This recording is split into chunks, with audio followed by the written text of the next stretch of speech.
श्रीमद् भागवत गीता की यह बातें आपका जीवन बदल देंगी।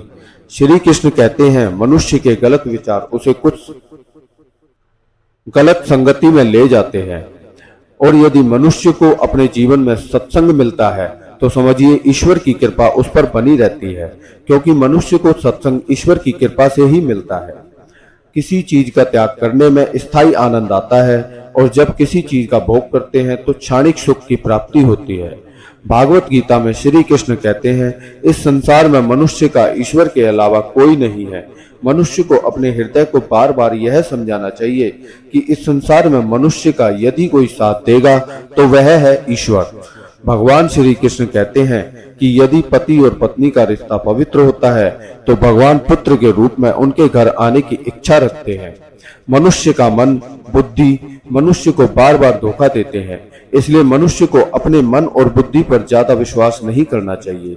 यदि कोई मनुष्य अपने आप को निर्दोष समझता है तो यह उसका सबसे बड़ा गुनाह है।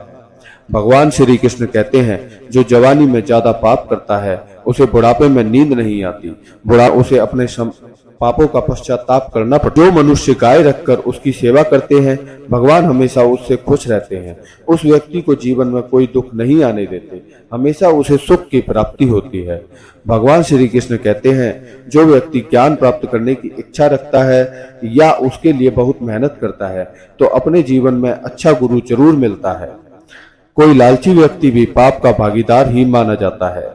भगवान उसी मनुष्य को अपनाते हैं जो मनुष्य अपने मन में अच्छे विचारों को रखता है, अच्छे कर्म करता है, दान पुण्य करता है, पूजा पाठ में विश्वास रखता है, तभी भगवान उसे अपनाते हैं। इसलिए हमेशा कोशिश करनी चाहिए कि हमेशा अच्छे कर्म ही करें।